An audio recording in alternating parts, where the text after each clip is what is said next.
Welcome to Through the Bible in a Year with Pastor John. We invite you to join us at 1 Oakleigh Avenue in North Providence, Rhode Island.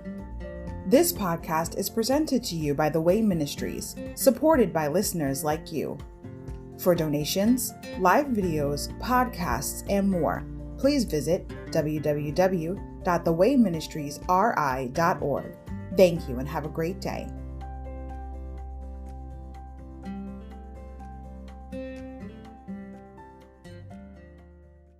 Hi everybody, welcome to Through the Bible in a Year with Pastor John. So glad you could join me today to get a portion of God's Word. Today we're going to start a new book, the book of Esther. But before we get started, I just want to say congratulations to all the podcasters who are reading along with me, who read through the book of Nehemiah with me. It's been an awesome journey so far. I just want to send a shout out to the people, the podcasters all over the world, to say congratulations. I'm glad having you on board with us on our team to read through the Bible. God recognizes you, and so do we. And we're just so grateful for everyone that participates in this reading through the Bible in a year. And I hope it's a blessing to you, because it's certainly a blessing to me. Okay, we're going to get started with the book of Esther. I'm going to introduce it, and we're going to get started. Esther, Introduction.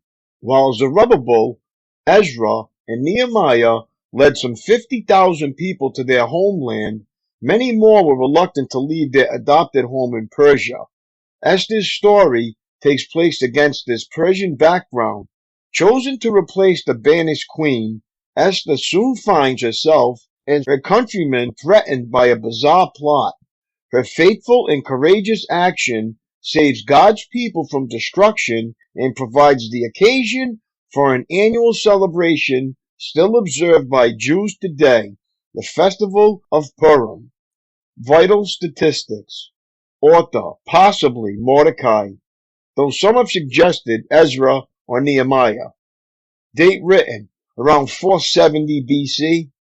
Purpose, to demonstrate God's sovereignty and his loving care for his people. The themes, God's sovereignty, loyalty to Judaism. Day 132. May 11th. Esther, chapters 1 and 2. Esther's exaltation. Overview.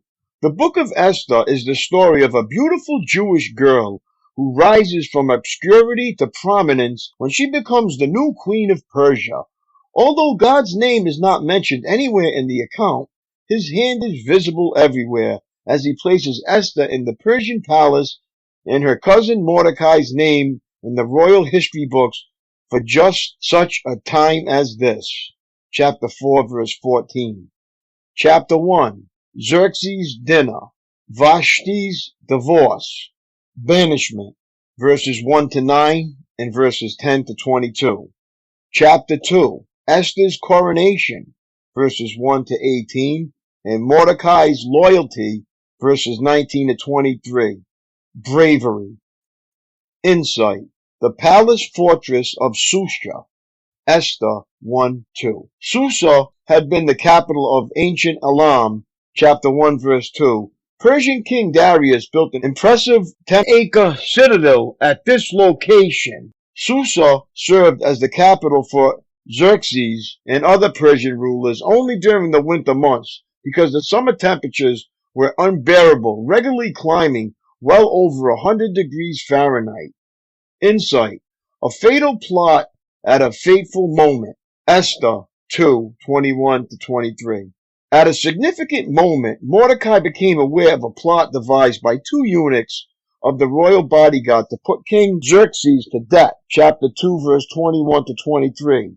Mordecai secretly passed the news to Esther, who reported it in Mordecai's name. The conspirators were put to death, and the incident was written up in the book of the history of King Xerxes' reign. Ironically, about 15 years later, Xerxes would finally lose his life as a result of a similar plot. Esther, chapter 1. The King's Banquet. These events happened in the days of King Xerxes, who reigned over 127 provinces stretching from India to Ethiopia. At that time, Xerxes ruled his empire from his royal throne at the fortress of Susa. In the 3rd year of his reign, he gave a banquet for all his nobles and officials. He invited all the military officers of Persia and Media, as well as the princes and nobles of the provinces. The celebration lasted 180 days, a tremendous display of the opulent wealth of his empire and the pomp and splendor of his majesty. When it was all over, the king gave a banquet for all the people from the greatest to the least who were in the fortress of Susa. It lasted for 7 days and was held in the courtyard of the palace garden.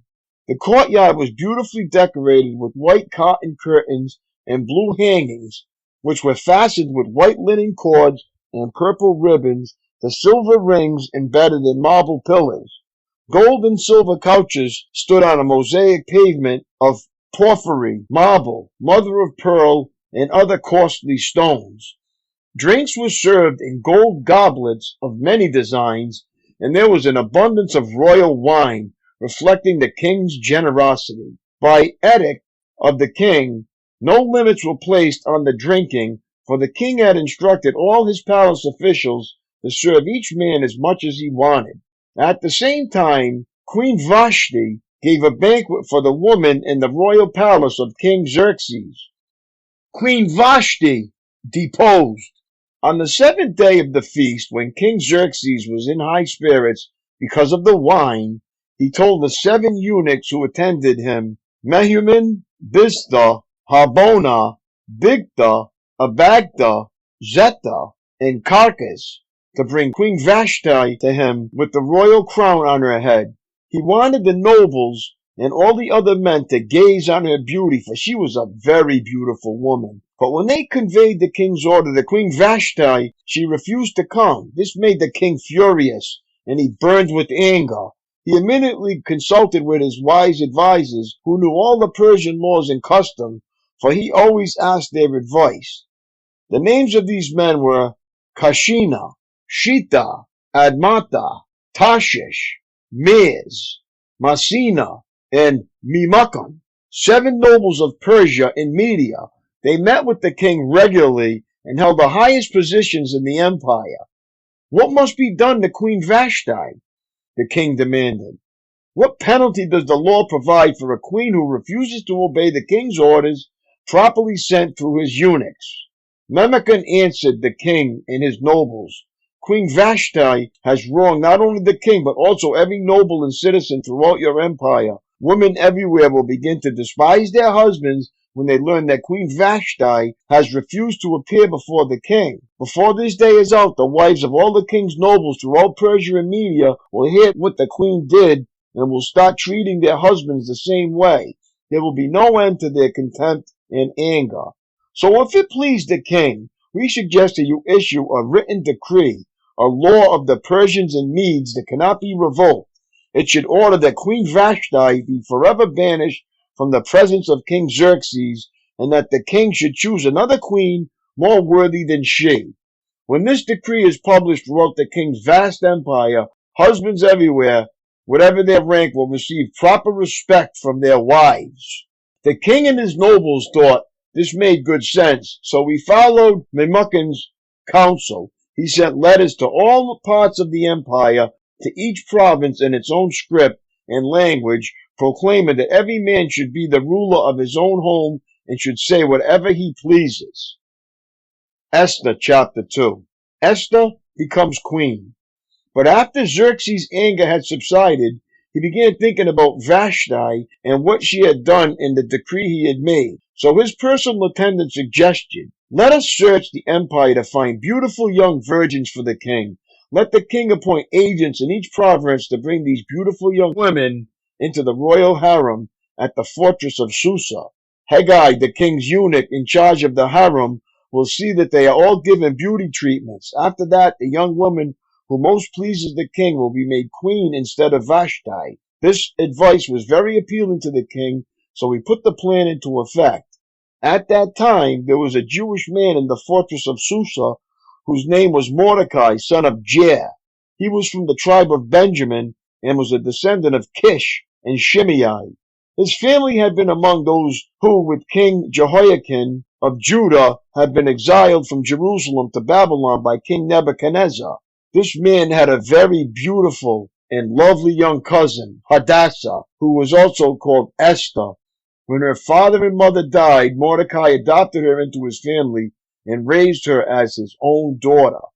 As a result of the king's decree, Esther, along with many other young women, was brought to the king's harem at the fortress of Susa and placed in Heggai's care.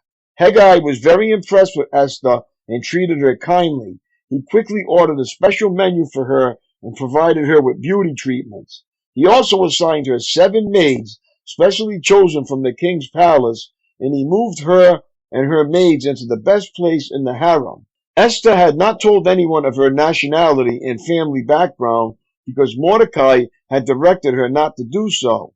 Every day Mordecai would take a walk near the courtyard of the harem to find out about Esther and what was happening to her. Before each young woman was taken to the king's bed, she was given the prescribed 12 months of beauty treatments, 6 months with oil of myrrh, followed by 6 months with special perfumes and ointments. When it was time for her to go to the king's palace, she was given her choice of whatever clothing or jewelry she wanted to take from the harem. That evening she was taken to the king's private rooms, and the next morning she was brought to the second harem, where the king's wives lived. There she would be under the care of Shashgaz, the king's eunuch in charge of the concubines. She would never go to the king again unless he especially enjoyed her and requested her by name. Esther was the daughter of Abihail, who was Mordecai's uncle. Mordecai had adopted his younger cousin Esther. When it was Esther's turn to go to the king, she accepted the advice of Haggai, the eunuch in charge of the harem. She asked for nothing except what he suggested, and she was admired by everyone who saw her. Esther was taken to King Xerxes at the royal palace in early winter of the 7th year of his reign. And the king loved Esther more than any of the other young women. He was so delighted with her that he set the royal crown on her head and declared her queen instead of Vashti. To celebrate the occasion, he gave a great banquet in Esther's honor for all his nobles and officials, declaring a public holiday for the provinces and giving generous gifts to everyone. Even after all the young women had been transferred to the second harem, and Mordecai had become a palace official, Esther continued to keep her family background and nationality a secret. She was still following Mordecai's directions, just as he did when she lived in his home. Mordecai's loyalty to the king. One day, as Mordecai was on duty at the king's gate, 2 of the king's eunuchs, Bigdana and Teresh, who were guards at the door of the king's private quarters, became angry at King Xerxes and plotted to assassinate him. But Mordecai heard about the plot and gave the information to Queen Esther. She then told the king about it and gave Mordecai credit for the report. When an investigation was made and Mordecai's story was found to be true, the 2 men were impaled on a chopping pole. This was all recorded in the book of the history of King Xerxes' reign. My daily walk. Of all the bad luck, why did that have to happen to me? It's truly amazing how quickly we credit our setbacks in life to bad luck and our successes to hard work. As you read the book of Esther, you'll find a remarkable assortment of setbacks and successes. But one common thread runs through them all. God was at work behind the scenes. Esther's unexpected promotion, Mordecai's forgotten act of heroism, neither was an accident. Rather, God was weaving a beautiful lesson on sovereignty from the threads in their lives, showing that in their day, as in yours, God is in control.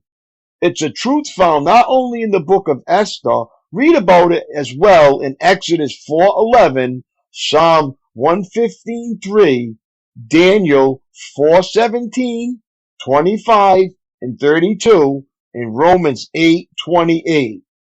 Man proposes, God disposes. That's so awesome. That's all for today, my friends. It was so great reading along with you. Have a great day and keep up the good work. God bless, and I will see you tomorrow, Lord willing. Peace.